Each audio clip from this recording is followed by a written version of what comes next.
Ayan guys, luto na ang ating pakbet. So, tignan natin kung okay siya. So, ang ginamit ko guys, ginagamit ko ay tong.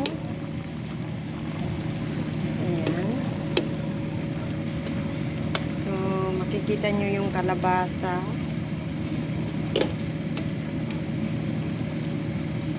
Ayan, ang kulang lang dito guys yung sili na sa Pilipinas talaga yung walang anghang.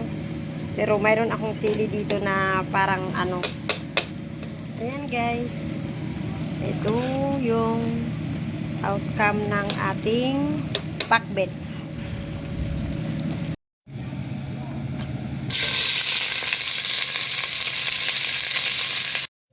Ayan guys.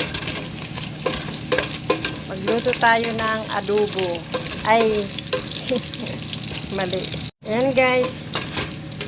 Magluto tayo ngayon ng pakbet.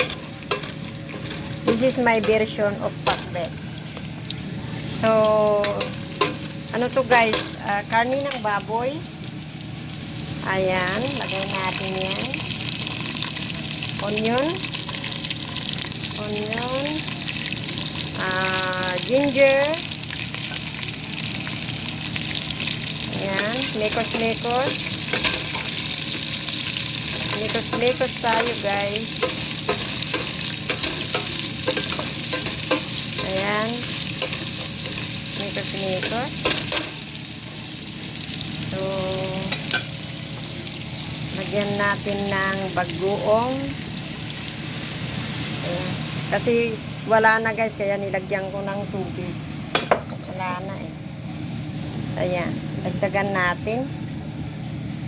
Ayan, gisa natin yan. Pakuluan natin para hindi siya malansa. Ito yung luto ng Ilocano guys. Ilocano. Ayan, lagay natin yung kalabasa. Ang palinaw ng mata. Kalabasa pampalinaw ng mata. Tapos, ilagay natin itong okra. Malapit ng masira. Kasi busy si ate lagi. Ayan. So, pakuluan natin yan guys. Tuloy natin yan mamaya. Tignan natin. Ayan guys. Kumulo na. Kumulo na guys. So, nakikita nyo. Ayan yung bagoong. Ayan, bagoong. Mikos natin guys. So, ayun, dagdagan natin siya ng tubig kasi ano siya guys. Kailangan maluto ng maigi yung okra. Ayan.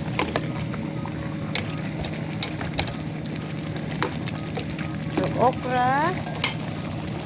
Tapos, ilagay natin itong ampalaya. Ano to guys? Pagkain ko ito ng ano to, 5 days. Wala kasing kanin guys, so ito lang siya. Solid na vegetables lang ang kinakain ko ngayon kasi alam mo na, matanda na tayo, mag-diet konti. So far bumaba ng kilos ko ng 5 pounds. Nagpi-prepare ako guys na ibalik yung timbang ko na na 55. Ayan, 55. Kasi matangkad naman tayo konti, kaya kahit 55 lang, ma-reach ko yung 55, okay na ako. Kasi 10 years ago, ang ko, 138 pounds. So, kahit 150 pounds lang, ayos na. Ayan guys. Karni ng baboy guys ang nilagay ko. Ayan. So, takpan natin guys. Takpan natin. Ayan guys. Almost done. And then, magic sarap. Of course, we put magic sarap. Ayan. Magic sarap.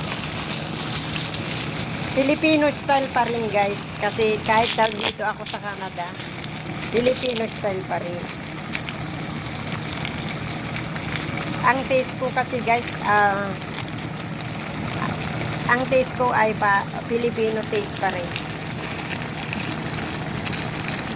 Ayan, magic sarap.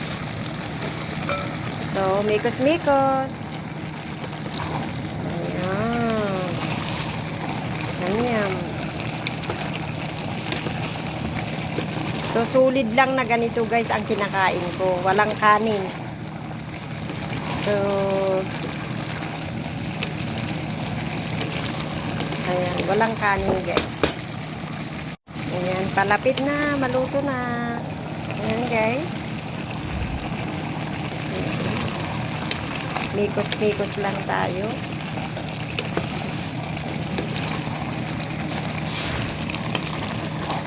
Kung sino ang nagpauso ng mikos-mikos, makikuuso din tayo. Ang the best dyan kasi guys, yung yung maluto. Yun ako yung yung kalabasa kasi kailangan maluto yung kalabasa. Yun ang pinaka-rice ko dyan, yung kalabasa. At of course, yung eggplant, potassium guys. Napag-alaman ko na ang eggplant ay potassium. So, kung kulang kayo ng potassium, ayan, eggplant.